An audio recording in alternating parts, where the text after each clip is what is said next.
Dicen que los líderes que transforman un país no solo construyen empresas, construyen visión. Bienvenidos a tu nuevo episodio de Mente de Emprendedor, Voces de Impacto. Hoy recibimos al ingeniero Jesús Salazar Nishi, una de las voces más influyentes en la industria peruana. Bienvenido, ingeniero. ¿Qué tal, Wilder? Muy buenos días, gracias por esta invitación. Yo muy a gusto de estar en este espacio y hablar contigo sobre esto, emprendimientos y también un poco de visión país, ¿no? Exacto. Bueno, acá hemos preparado alguna temática y vamos a empezar por una pregunta que nos pareció muy interesante y quisiéramos que nos pueda dar su opinión, ¿no? Jesús, antes de la industria, antes de la SNI, de la Sociedad Nacional de Industria, ¿cómo empezó todo para usted? ¿Cuál fue su primer trabajo, experiencia laboral? ¿En qué se desempeñó? Bueno, un poco complicado hablar sobre todo mi experiencia laboral y cómo empecé el emprendimiento, porque yo desde que tengo recuerdos siempre he estado emprendiendo, o sea, desde joven, desde muy joven, me he metido a hacer varios temas, ventas. Yo recuerdo por ahí de muchachos, antes de estar en la universidad, inclusive sacar una edición de una revista publicitaria, revista entre comillas, ¿no? Pues no eran otra cosa que papel bulky, mimeografiado, Claro, ¿se acuerdan de la claro, etapa claro. de la era del mimeógrafo? En fin, siempre tratando de hacer algo. Así que yo creería que ese espíritu emprendedor es nacido, ¿no? Y uno Ya. siempre busca espacios donde poder demostrar esto.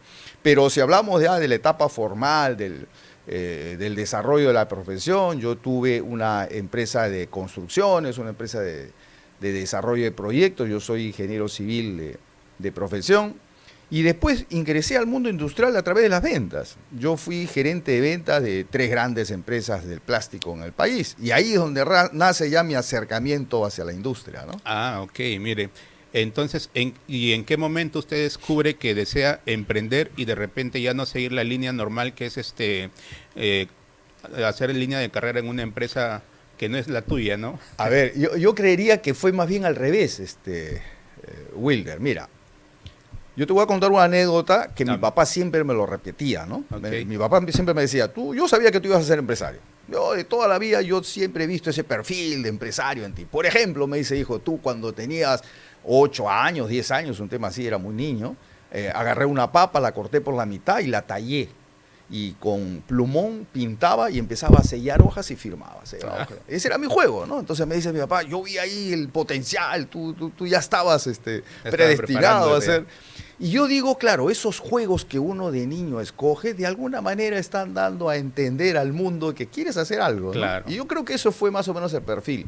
Y te digo que fue al revés entonces porque yo siempre tomé el postular a un trabajo y iniciar en algún trabajo dependiente como un medio hacia, no era como un fin, ¿no? Entonces yo siempre sabía que tenía que tener un emprendimiento propio. Entonces, pero mientras tanto y te preparas para ello, vas buscando trabajos, ¿no? Claro, o sea, lo cogió por decir el trabajar en una empresa como un aprendizaje, como hacer un currículum, como aprender a qué me quiero dedicar y cuando ya estoy preparado, listo, ya abro mi propio emprendimiento, empresa. De acuerdo, y ir haciendo también un pequeño fondo, ¿no? Porque uno Claro, dice, bueno, quiero emprender, vamos a empezar a ahorrar, cuánto ahorro este año, cuánto el próximo, y bueno, y de ahí también viene tu plan de vida, y por ahí te casas, y haces familia, y vienen los hijos, y uno dice, bueno, si ya con hijos, ¿cómo?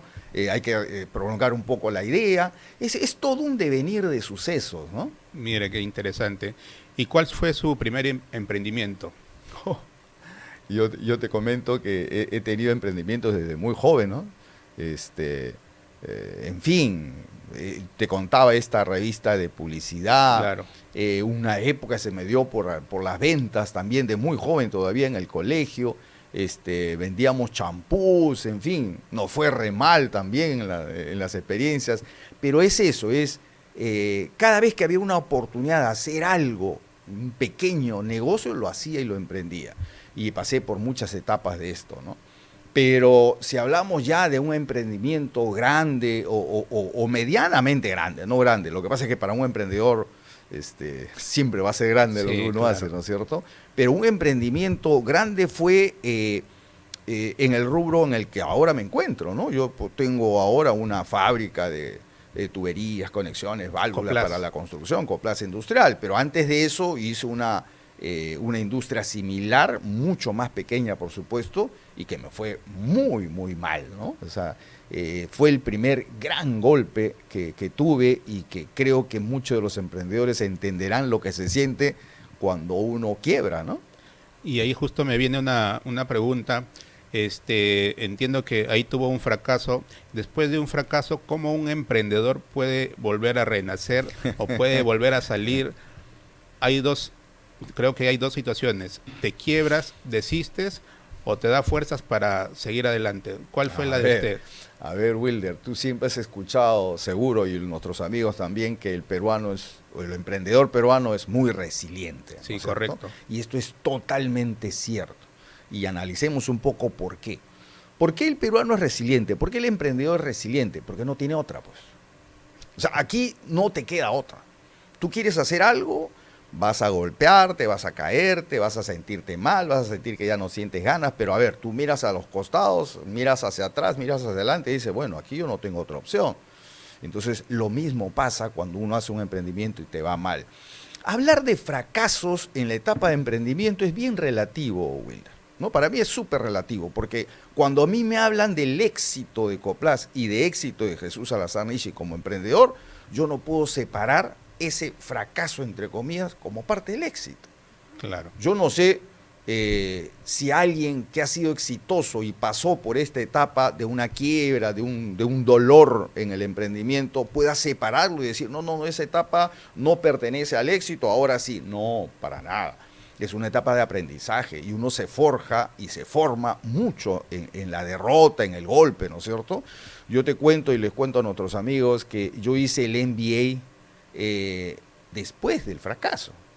Yo no me preparé para ser emprendedor, como muchos de los emprendedores en el país. Yo simplemente a puras ganas, yo decía, yo puedo.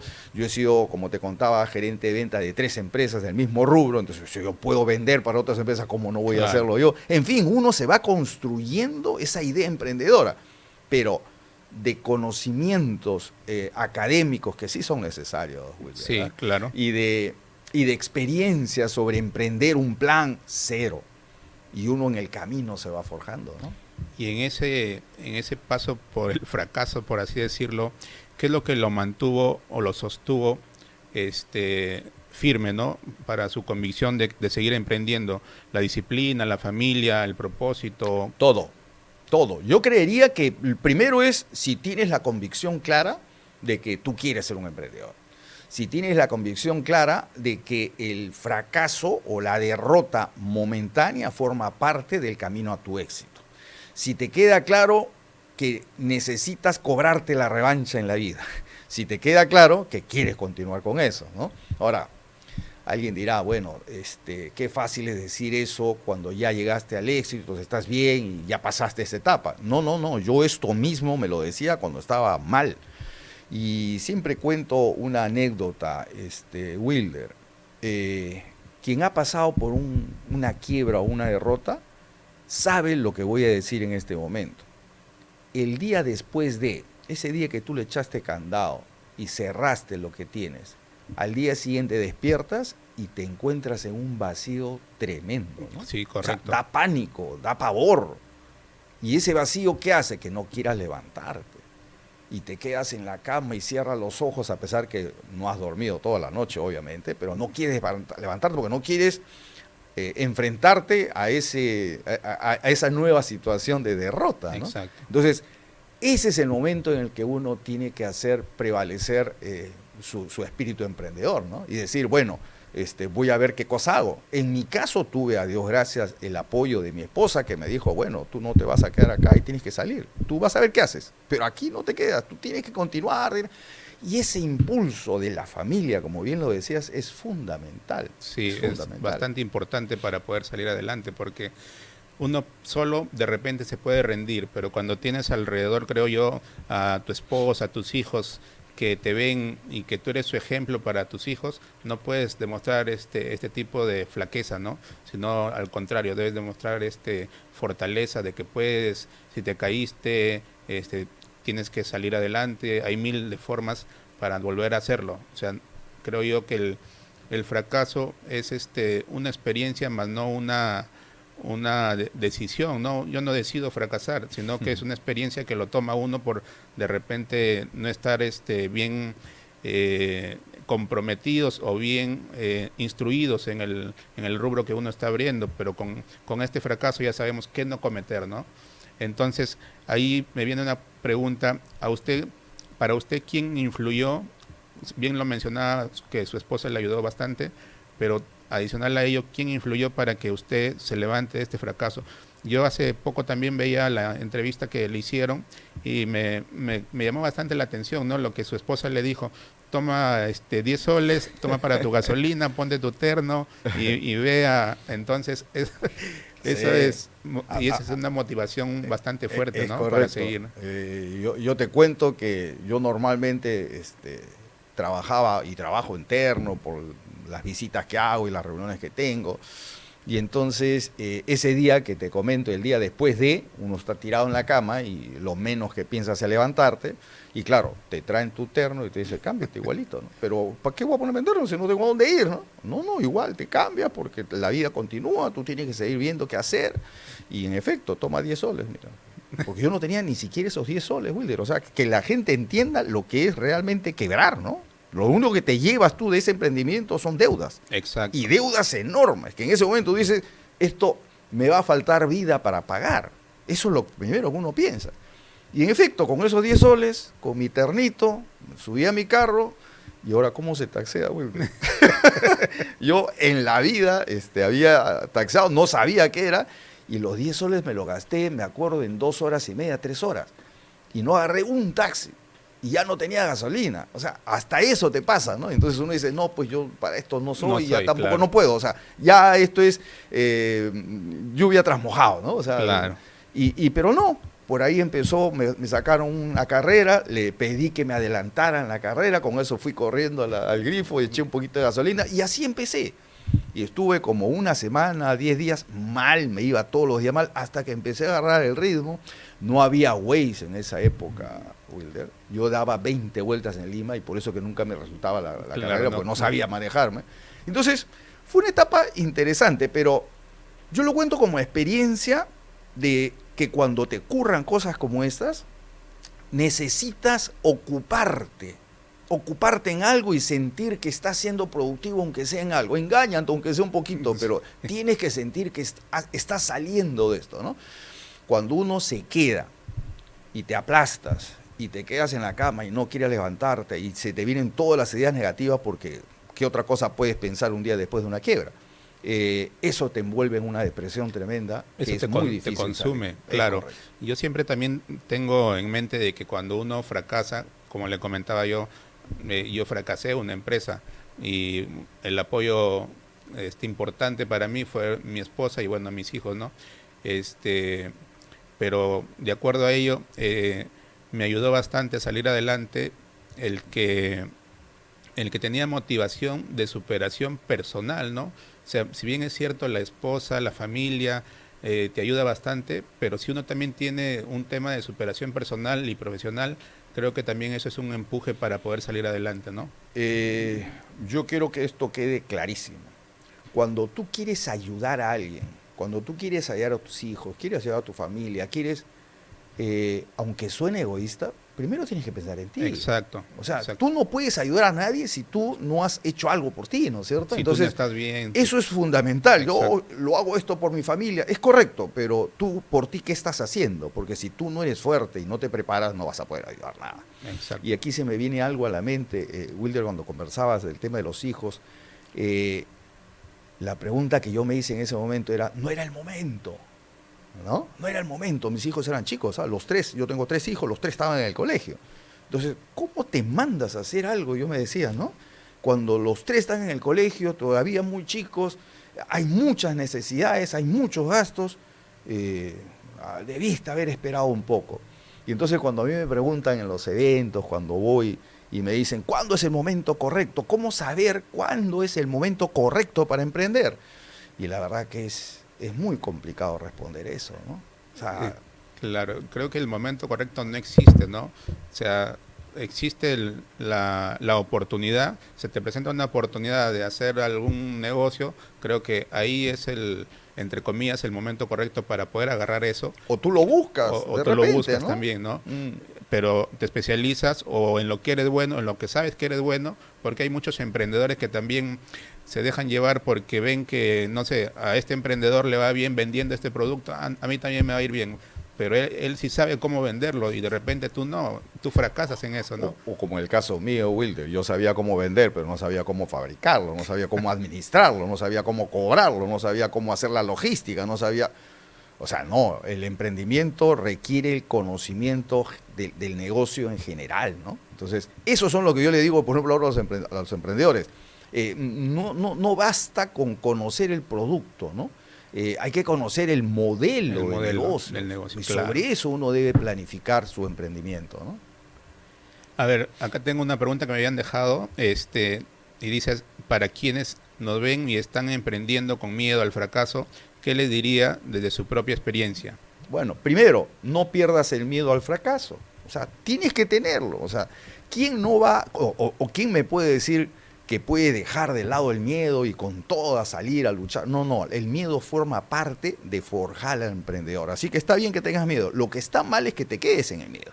O que ¿No es el cierto? miedo te domine, ¿no? Exacto. Y que además escucha que el fracaso forma parte del éxito. No creas que siempre te va a ir bien. O sea, ojalá que no te toque una quiebra. No necesariamente para triunfar tienes que fracasar de esa manera. Pero los errores nos inducen a cometer problemas a la interna que vamos a tener que saber resolver.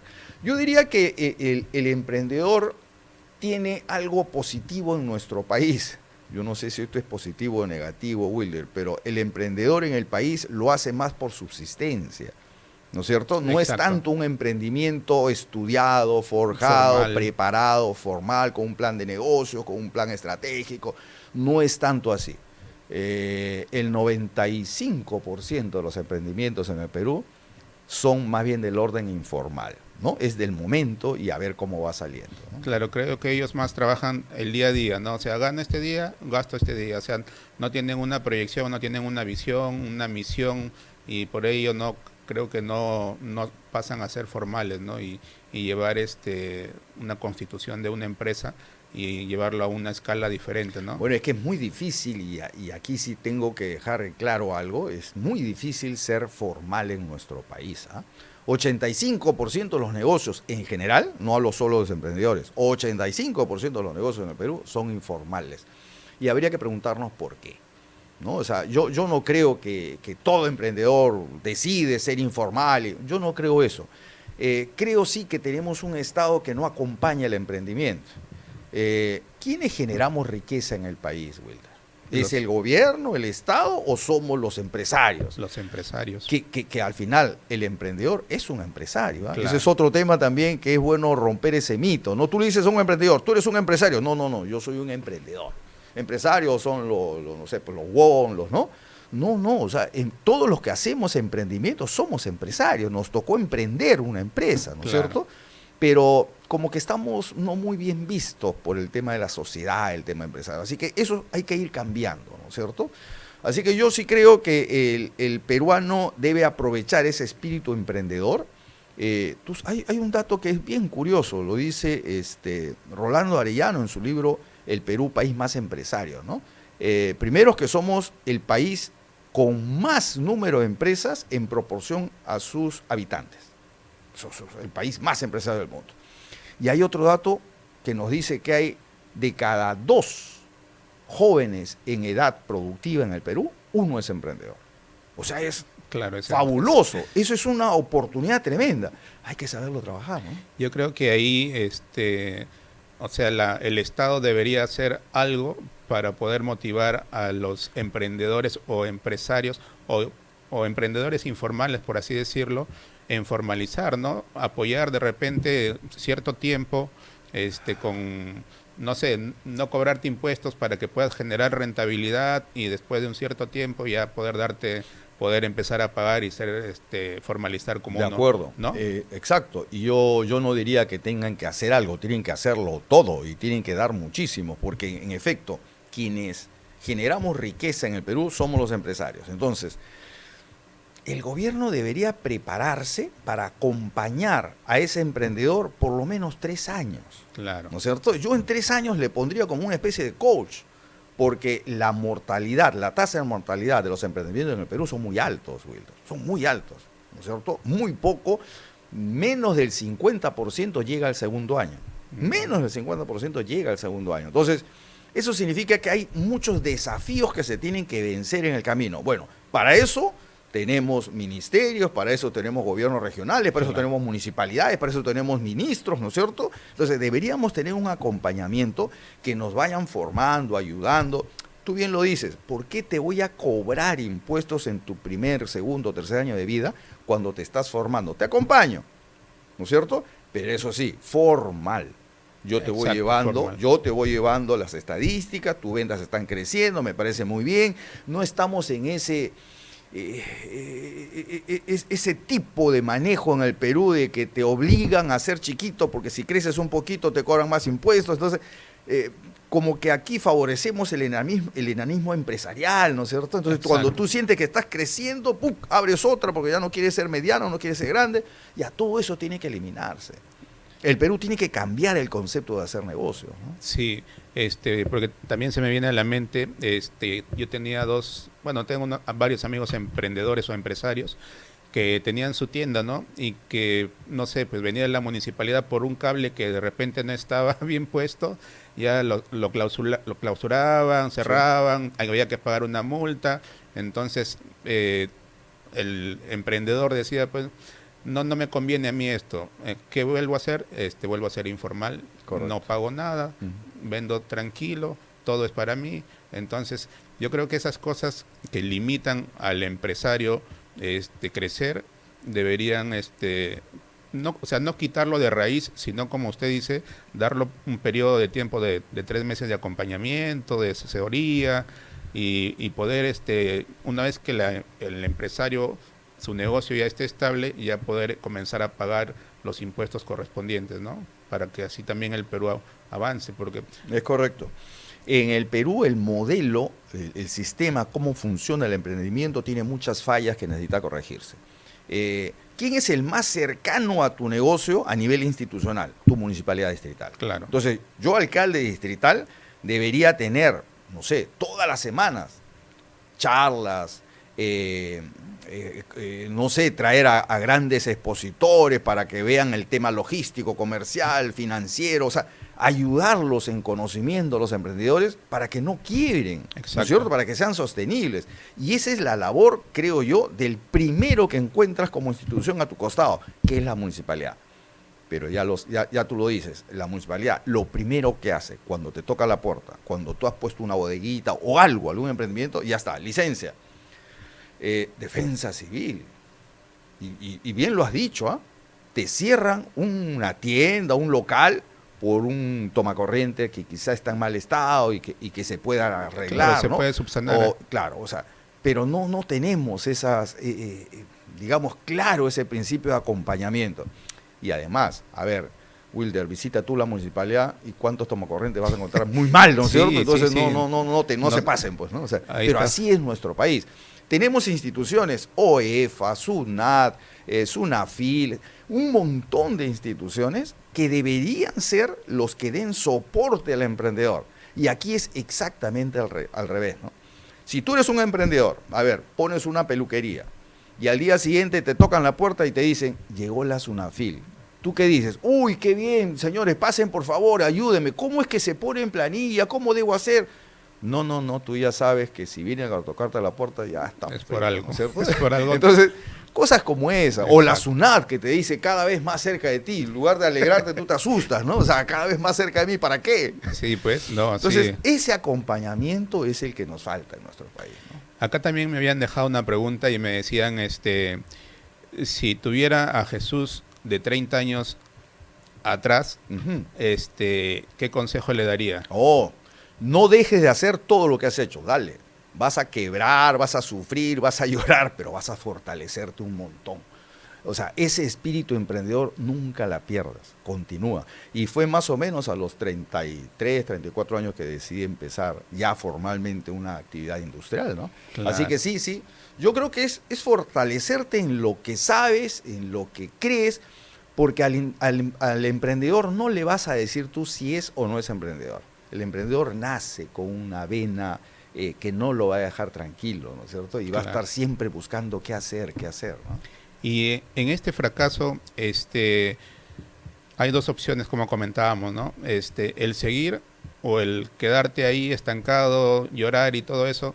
A las personas o a los emprendedores que quieren quedarse en este lado del estancamiento, del sufrimiento, ¿cómo podríamos ayudarles o qué consejo podríamos darle para que no se estanquen, ¿no? Que sigan persiguiendo sus sueños? Correcto. A ver, primero, sería absurdo, Wilder, decir al que está pasando por esto, como minimizando, ¿no? O sea, no pasa nada, la cosa continúa, claro. La vida sigue, total, es un pequeño fracaso. O sea, no, eso es absurdo, porque el dolor que se siente y el sufrimiento es muy fuerte, ¿no es cierto? Entonces, uno tiene que tener un momento de duelo, una etapa de duelo, sí, hay que reconocerlo. Pero lo fundamental es que no te quedes en el dolor, sino investiga. Yo tengo algo que siempre comento cuando el emprendedor me dice, ¿y usted qué nos recomendaría para tener éxito, ¿no? Yo digo, ¿quién soy yo para decirte qué hacer para que tengas éxito? No me siento capacitado para ello. Pero a ver, si tú me dices, ¿qué no debo hacer para fracasar? Ahí sí me queda claro.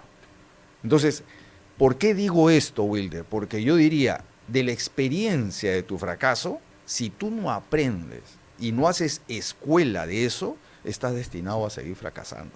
Correcto. Entonces, si estás en ese momento, ten tu etapa de duelo, llora porque tienes que llorar, vas a sufrir, pero empieza a analizar el porqué de tu fracaso. Yo lo hice. Encontré 6 puntos claves. Y en la vida volví a cometer esos errores. Y eso me llevó constantemente hacia el éxito. Entonces, de eso se trata. Aprender de ese dolor, aprender de ese fracaso, hacer escuela y no quedarte solo en el dolor, ¿no? Perfecto. Ya cerrando este bloque, empezamos con el bloque de la historia y liderazgo. Ya con esa experiencia inicial, ¿cómo llega a entrar al sector industrial y luego a Coplas Industrial? ¿Cómo funda Coplas o qué lo lleva a entrar a este tipo de industria, ¿no? Porque hacer industria en el Perú es complicado, ¿no? Me lo vas a decir. No solamente es complicado, y hay que explicar por qué. Hay muchos tipos de emprendimientos. Pueden haber emprendedores en el lado servicios, en el lado comercio, en el lado industria. Pero si tú te metes a industria, tienes que saber primero que tienes que tener tecnología, claro, que no es lo mismo que maquinarias. Luego que tienes que tener maquinarias. Luego que necesitas materias primas. Luego que necesitas colaboradores capacitados. Luego que necesitas procesos, diseños. Luego que necesitas fabricar. Luego necesitas que la producción sea controlada y que cumpla con los estándares, porque si no tu producto no va a poder contar con la calidad. Luego de todo eso y ya tienes el producto, véndelo. ¿A quién lo vendo? ¿No es cierto? Listo, sales, todo un equipo que es distinto al industrial a venderlo. Después, Wilder, a ti te debe haber pasado, cóbralo pues. Sí. ¿No es cierto? Sí. Ya, ese ciclo industrial es muy largo. Pueden ser 60, 90 días, ¿no es cierto? Sí, correcto. Y mientras que otros sectores, que no estoy diciendo que sean más o menos, para nada, son distintos nada más, quizás compro, vendo y me quedo con un margen. Entonces, hay que entender los tipos de emprendimiento, ¿no es cierto? Entonces, pero a ver, los que optamos por el tema industrial lo tenemos también en la vena. Entonces, si tú me preguntas, ¿por qué? Yo me pondría en la misma situación cuando mis hijos, porque tengo 2 de mis hijos que me acompañan en la industria y una hija que es artista, que me acompaña de otra manera, pero en fin. Y cuando me dicen, ¿y por qué fuiste industrial? ¿Por qué no fuiste otra empresa? ¿Por qué no fuiste comerciante? ¿Por qué no fuiste...? Claro, yo le digo, es que eso tú no eliges, eso lo sientes, ¿no? Claro. Y en mi caso, yo sentía que tenía que ser transformador, porque el industrial es eso. ¿Tú te imaginas lo que se siente agarrar la materia prima en tu mano, ver tus máquinas, preparar a tu gente, meterle la materia prima, transformarlo, sacar un producto, saber si es bueno o malo, contrastarlo en un laboratorio, un tercero que te diga si la calidad cumple? O sea, ese proceso transformador tiene que apasionarte. Y en mi caso yo soy un industrial apasionado de toda la vida, ¿no? ¿Y cómo financió o cómo empezó con su primera maquinaria? ¿Cómo consiguió el respaldo para poder vender su...? Ese es también todo un tema. Porque, claro, no es pues ir a comprarse un motor para Exacto. empezar un trabajo, es comprarse una línea de producción, ¿no? Y una línea de producción no está al alcance así nomás de un emprendedor. Mira, yo me enteré que había un fabricante de máquinas que venía al Perú cada 2, 3 meses y que vendía algunas máquinas. Comencé a tomar conocimiento de cómo se vendía, cómo le compraban, y le esperé una de esas veces que vino y lo fui a buscar y le dije, necesito tal, ¿no? Yo me recuerdo bien que dijo, yo tengo un representante acá, te voy a contactar para que lo vean. En efecto, vino el representante, me pidió un montón de documentos y la respuesta del representante fue, tú no calificas, pues. ¿No? O sea, a ver, no has vendido nada, no tienes empresa, no tienes... Digo, claro, o sea, si yo recurro a ti es porque no tengo, pues claro. Si tuviera no te buscaría. Que eso es algo de lo que pasa con los sistemas financieros, ¿no es cierto? Que solo se le da a quien tiene respaldo. Pero el que tiene respaldo no lo necesita, pues. O sea, el que necesita es el que no tiene. Entonces, ¿cómo buscar esa fórmula, no? Pero ya, bueno. Entonces me negaron el crédito. Volví a esperar a que llegara el dueño de la empresa, lo volví a buscar y me dijo, pero mi representante no... Sí, le dije, pero crea en mí. Yo le voy a responder. Y le expliqué cuál era mi idea, qué quería hacer, todo, y se sonrió y me dijo, ya, te voy a dar el crédito. Y yo me acuerdo que el representante estaba en ese momento y le dijo, ¿qué estás haciendo? Yo no voy a garantizar ese crédito. Y el dueño me dio esa confianza. Mira, entonces, es fundamental cuando tú te crees tu proyecto, te crees tu sueño y eres tú el que sale a buscar los recursos. Y tienes palabra, la palabra es bastante importante y tienes también, que cumplirla, ¿no? Por supuesto. Exacto. ¿No? Qué bueno. Haciendo un paréntesis, ¿nos puedes comentar sobre tu libro Perú País Sostenible? Perfecto, es un primer libro escrito, te cuento que ya estoy escribiendo el segundo, que es un poco la continuación de esto, pero este primer libro es una propuesta de desarrollo industrial sostenible para nuestro Perú con una visión hacia el 2050. Y esto va dedicado al emprendedor y a todos los peruanos que creen que el Perú está destinado a ser un país subdesarrollado. Y yo en el libro digo cómo es que el Perú puede transformar sus grandes recursos en potencias industriales para el mundo. El Perú está en una zona de confort, Wilder. En una zona de confort en la que estamos exportando materias primas, nos va muy bien y ahí nos hemos quedado. Tenemos dos grandes motores de nuestra economía, la minería y la agroexportación, que están soportando el crecimiento del Perú. Claro. Eso es muy bueno y hay que agradecer a quienes están haciendo este trabajo. Pero, además de ello, yo cuestiono que no estemos buscando alternativas que generen más valor agregado para nuestro país. Y estamos en esa famosa zona de confort en el modelo primario exportador. La propuesta es, decidamos caminar hacia la transformación de materias primas. A mí me encantaría que ese cobre que mandamos fuera no sea en su estado básico. Me encantaría que sea con productos de valor agregado. ¿Por qué no hacemos cables de cobre?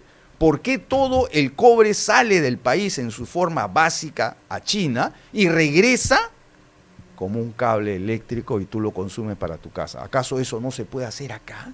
Claro. Por ejemplo, ¿acaso los productos que botamos al mundo como agroexportación podríamos generar industria alimenticia acá y generar valor agregado y hacer agroindustria? ¿Acaso no se puede? ¿Acaso no podemos potenciar nuestro sector textil y confecciones, nuestro sector pesca de consumo humano, acuicultura? Wilder, tenemos 3.100 kilómetros de litoral peruano. Exportamos poco más de $1.000 millones al año. Nuestro vecino del norte, Ecuador, y nuestro vecino del sur ya están por encima de los 8.000, 9.000 millones de dólares. ¿Por qué? ¿Ellos tienen mejor litoral, mejores condiciones naturales? ¿O es que ellos decidieron una política de pesca, de consumo humano y de agricultura que el Perú no lo ha hecho? Ese es el tema. De Ecuador salen exportaciones de atunes enlatados con atunes peruanos, Wilder, Sí. pescados en nuestro norte peruano, pero que se van al Ecuador porque ahí están liberados de impuestos. Entonces, es un tema de cómo manejar el escenario para que el Perú se haga atractivo a los capitales de fuera, ¿no? Perfecto. Bueno, yo quiero agradecerte por el obsequio. Ahora lo voy a empezar a leer. ¿Y dónde podríamos encontrar el libro? Bueno, están en todas las librerías. Esto ha sido editado por Planeta, inclusive de manera virtual. También lo pueden adquirir en Amazon, en fin, diversos sitios, ¿no? Perfecto, perfecto. Seguimos acá con algunas preguntas que nos dejaron. Acá me dicen, ¿qué significó para usted liderar la Sociedad Nacional de Industrias? Uy, una experiencia muy bonita. Estuve 2 años al frente de la institución. Creo que saqué a la Sociedad Nacional de Industria también de su zona de confort, ¿no? Porque los gremios empresariales tradicionalmente en el Perú han sido muy conservadores. Y creo que de alguna manera hice ver la necesidad que los gremios se acerquen a temas país, ¿no? Porque si bien es cierto el objetivo en el cual se crean los gremios empresariales es un poco cuidar los intereses de sus socios, de los que forman parte del gremio, que me parece natural, lógico, lo que no podemos hacer, y aquí ya va un tema de sostenibilidad, es que esos intereses y esas defensas de los propios socios estén por encima de los bienes y el desarrollo nacional. Yo creo que ahí hay un tema que hay que cuidar. Y para mí el orden es exactamente al contrario. Si yo no cuido un país y no lo hago sostenible, mi negocio no va a serlo. Claro. Entonces, yo no puedo pensar en mi empresa que siga desarrollándose, creciendo, cuando el entorno en el que nos desarrollamos, en este caso Perú, está como está. Entonces, yo sí creo que el empresario tiene un rol fundamental en construir un país sostenible. Exacto. Y en ese país sostenible desarrollas tu negocio, ¿no? ¿Y cuál fue el reto más complicado o grande que asumió estando en la Sociedad Nacional de Industria? Ok, a ver, que al presidente de la Sociedad Nacional de Industria no se le conocía en las regiones. ¿Ah? Y yo tuve la suerte de estar en 21 regiones.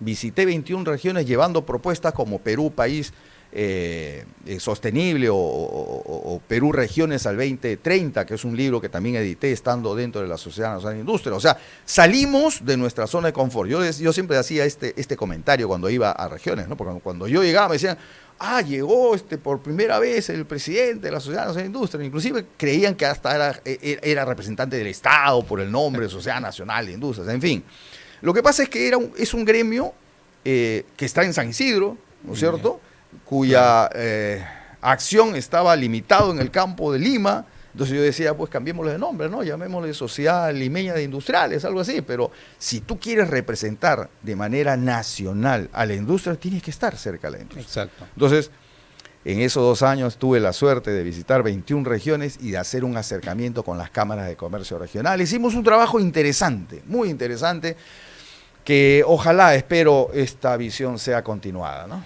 Justo acá también tenía otra pregunta que lo mencionaba hace un momento usted. Y dice, ¿qué se necesita para que el Perú dé el salto hacia un modelo de industria real al 2050? Lean el libro, por favor.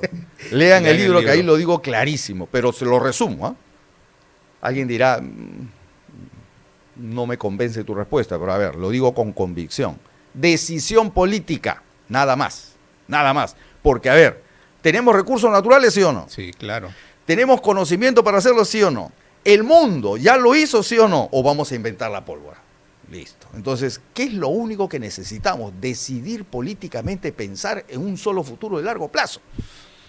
Y aquí viene la gran recomendación, Wilber. El Perú tiene que aprender a pensar en largo plazo. No sabemos. El Perú solo piensa en 5 años, en 5 años, en 5 años. Y en los últimos años ni siquiera llegamos a 5. O sea, no sabemos qué hacer con nuestro país y hay que decírselo a los jóvenes. Decidamos, hagamos un plan de crecimiento a largo plazo. Claro. Yo propongo ahí una visión de desarrollo al 2050, es decir, al 2050 deberíamos saber dónde queremos estar.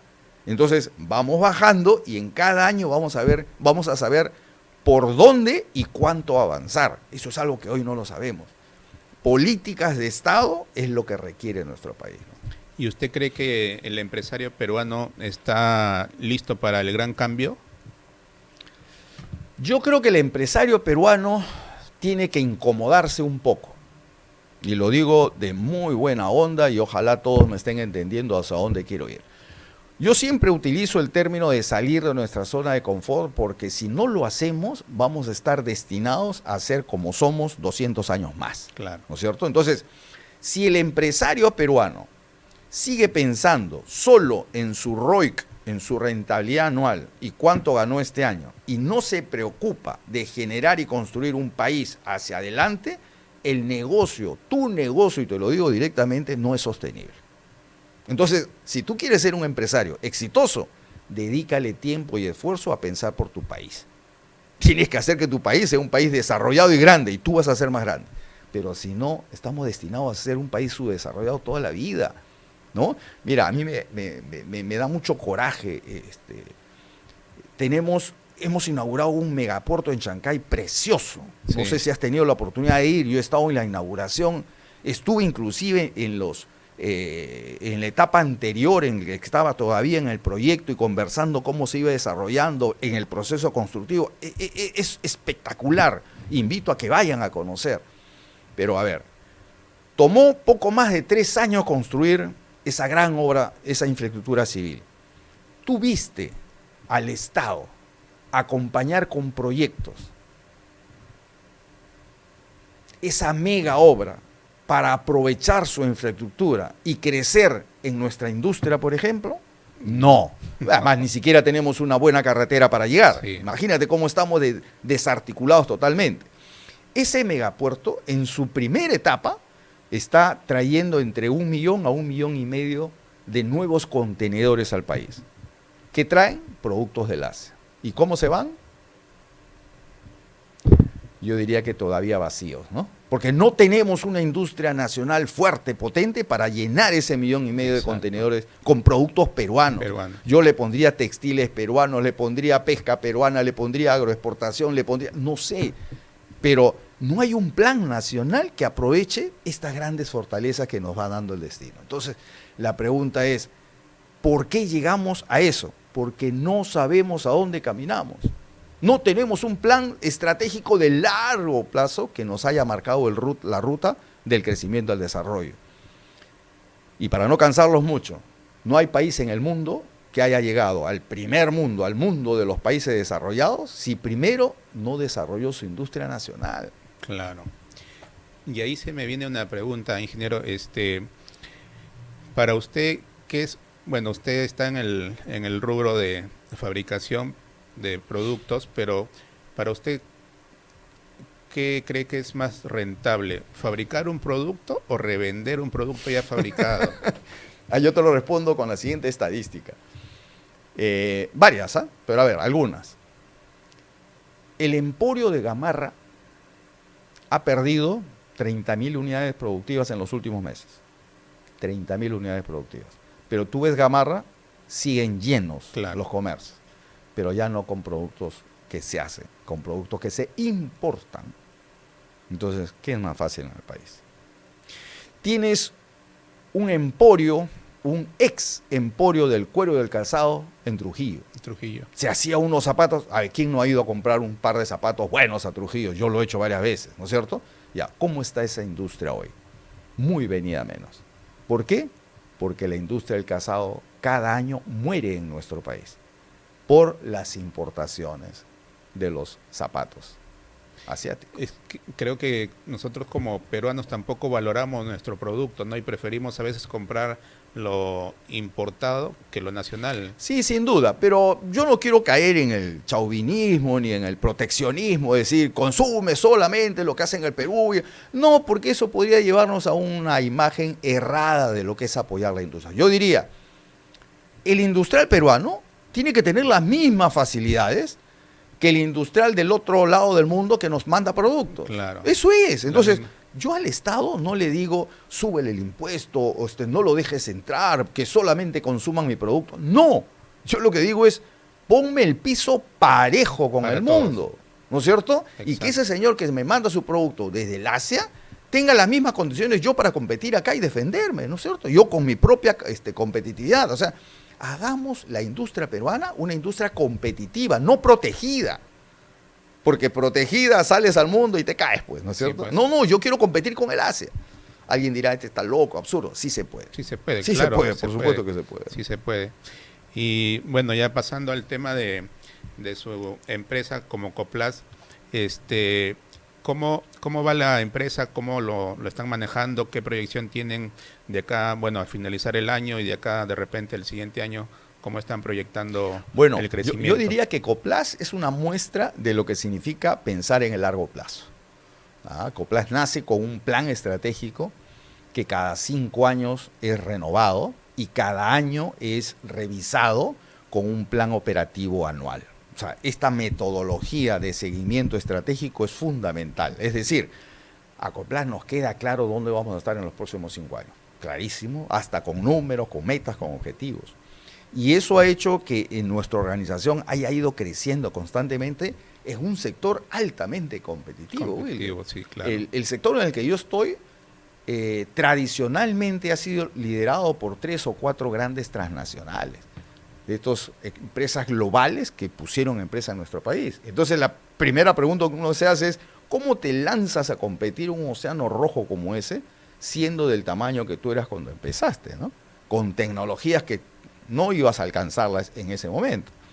Y la pregunta fue, bueno, porque forma parte, esa osadía que tiene uno de emprendedor, forma parte de la ganas de hacer algo, pues, ¿no? Claro. Y además, cuando tú logras buscar ventajas comparativas o ventajas competitivas propias, lo consigues, pues. Exacto. Y siempre hay forma, y eso es otro mensaje al emprendedor, siempre, por más que estés en un océano rojo, vas a encontrar un espacio para desarrollar estrategias competitivas. Y si logras encontrar un factor, uno solo, que se convierta en ventaja competitiva, le hiciste. Y vas escapándote del océano rojo, ¿no? Y no se van a dar cuenta. Cuando detecten en el radar de la competencia, tú ya te fortaleciste. Y eso es lo que pasó con Coplas. Y hoy está en el top 3, muy cercano al top 2. Yo estoy seguro que en los próximos 5 años, quizá antes, en el top 1, y eso es a punto de estrategia competitiva. Identificar ventajas competitivas que las hacemos nuestras y las trasladamos a nuestro mercado, ¿no? Ahí yo recuerdo algo que usted comentó en una entrevista y que, bueno, es un orgullo personal, aparte de que en el canal de Panamá hay tubería de Coplas, ¿no? Exacto. Eso es un tema, pero que a nosotros también nos llena de orgullo, sí, ¿no? En la ampliación del canal de Panamá, los constructores empezaron a buscar en el mundo un ducto que les pueda ayudar para transportar su fibra óptica y empezaron a buscar, mira, nosotros sin buscarlo, nos encontraron, nos llamaron, vinieron al Perú, diseñamos un ducto específico para ese uso y hoy está instalado en el canal de Panamá, ¿no? Sí, producto peruano. Sí, y eso yo también como peruano me llena de orgullo y por eso, bueno, soy su seguidor, su hincha. Muchas gracias, William. Pasemos a otro bloque donde tenemos una pregunta y dice de la siguiente manera, ¿no? ¿Cuál es el error más frecuente del empresario peruano? Y esto forma parte de nuestra sociedad, lo que vengo repitiendo ya varias veces, no pensar en largo plazo. Cuando tú eres empresario y solo piensas en el presupuesto de este año y cuánto vas a vender este año y cuánto vas a ganar este año, estás destinado a no crecer, porque estás preocupado en el corto plazo. La visión, más o menos, ¿en cuántos años se puede uno poner una visión y poder cumplirla? Correcto. Que sea... Si tu visión no va más allá de los 30, 40 años, no es visión. Okay. La visión tiene que ser algo muy retador, muy lejano, pero una cosa es visionar y otra cosa es alucinar. Exacto. ¿No es cierto? Eso es un tema que hay que tenerlo clarísimo. Yo visiono porque tengo los elementos para pensar cómo llegar, ¿no es cierto? Y eso se transforma en estrategia. Entonces, soñar es malo, si tú eres un empresario, pisa la realidad. No, no, no. ¿Quién te ha dicho eso? O sea, empresario que no sueña no va a generar estrategia, ¿no es cierto? Correcto. Porque las estrategias te hacen cumplir el sueño. Entonces, no, no, no. Una visión tiene que ser necesariamente de largo plazo. Acá hay otra preguntita. ¿Qué habilidades debe construir el líder moderno para dirigir en tiempos de cambio? Uy, primero entender eso, que lo único constante es el cambio, ¿no es Es el cierto? cambio, claro. Que, por ejemplo, antes se decía a nivel empresarial, de manera coloquial, ¿no? El pez grande siempre se come al chico, ¿no? Y tú, cuando eras chico, era una barrera que no podías flanquear y siempre decías, sí, pues yo voy a terminar en manos del grande. Pero hoy se dice que el pez más rápido se come más lento, ¿no? Exacto. Así sea chiquito, ¿no? Entonces, esto te hace entender que tienes que estar en un constante cambio. O sea, la velocidad aduce a eso, a entender los cambios del mercado. A ver, los consumidores tienen los mismos patrones de hace 15, 20 años ahora. No, el consumidor ha cambiado su patrón de elección. Exacto. Entonces, si tú no sabes leer y sigues con tus propios mecanismos y no los renuevas y no haces estrategia, lo más seguro que vas a salir desenfocado del mercado, ¿no? Ahí también recuerdo una parte de la entrevista que usted dio, que no todo, o sea, no hay empresas chicas ni grandes, ¿no? Todas son iguales y por decir las chicas sí podemos tener la facilidad de llegar más rápido a solucionar un problema que las grandes, ¿no? La grande tiene un proceso, no sé, de 45 días para solucionarte un problema, en cambio la chica tiene la habilidad de poder solucionarlo de repente en el instante y eso te hace captar a un cliente, ¿no? Y eso es un poco hablar sobre el tema de las velocidades de los procesos internos, ¿no es cierto? Y cuando yo hablo de que todas las empresas tenemos las mismas posibilidades, somos iguales, es cuando hablo de hacer un plan estratégico, claro, y entender cómo organizar a tu organización. Yo he escuchado, no sé si tú, algún emprendedor chico decir, pero un plan estratégico no es para mí, pues, eso es también para la Coca-Cola, no sé, ¿no? Una empresa grande que tenga que manejar tantos recursos y tanta venta que necesitan un plan. Mentira. Tú tienes una bodega, una carpintería, una peluquería, tienes que tener un plan estratégico. Correcto. O sea, no le tengamos miedo al nombre, plan estratégico. Esto es un tema muy académico. No, no, aterrízalo. Es algo muy operativo, puede terminar siendo algo muy operativo. Pero en efecto, y además, cuando una organización es corporativa, estas elefantiásicas, los niveles de decisión son muy distantes. Y la ventaja de los emprendedores, de los que son más pequeños, es que las decisiones casi siempre las toma el dueño, gerente general, y los tomas en 5 minutos. Pero una corporación tiene que consultarse primero a su casa matriz, sí, a la casa regional, hasta que llega al corporativo, toma sus tiempos. Y entonces eso te da agilidad, ¿no? Agilidad, exacto. Bueno, para ir con consejos a emprendedores, ¿cuáles son los 3 consejos que un joven emprendedor peruano debería escuchar hoy en día? Ok, yo nuevamente lo que dije hace un rato, o sea, yo no me voy a atrever a darte consejos para que seas exitoso, pero sí te puedo dar consejos generales para que emprendas bien. Primero, nunca hagas un emprendimiento si no te queda claro a dónde quieres estar en 15, 20 años, ¿no? O sea, tú haces un emprendimiento porque quieres fortalecerse y crecer, listo. Premisa 2, siempre tienes que crecer. Correcto. Todos los años tienes que crecer. Nunca un emprendedor, nunca un empresario dice, ya llegué al nivel en el que quiero, yo ya no quiero crecer, ya me detengo. No, no. Ese día empiezas a retroceder, ¿no es cierto? Y tercero, a ver, hazte un plan estratégico. O sea, entiende que la parte estratégica, esa estrategia competitiva que habla Michael Porter en los libros, no es un tema académico, es un tema real, necesitas experimentarlo, ¿no? ¿Y usted qué cree, qué hábito o disciplina ha sido esencial para su éxito? Mira, yo me quedo con perseverancia, me quedo con mucha disciplina, me quedo con aprendizaje, me quedo con honestidad y coincidentemente esos son los valores de mi empresa, ¿no es cierto? Ese es el ADN que transmitía la empresa y la cultura organizacional de mi empresa es muy fuerte, muy fuerte. Y básicamente por eso, porque yo creo que esos principios deben regir el desarrollo de una organización. Y como última pregunta para ir concluyendo, ¿qué sueño personal aún cree que le falta cumplir o desea cumplir? Yo deseo no dejar de soñar. Mi mayor sueño es nunca dejar de soñar. Yo siempre comento algo cuando converso con mis colaboradores, incluso con mi propia familia.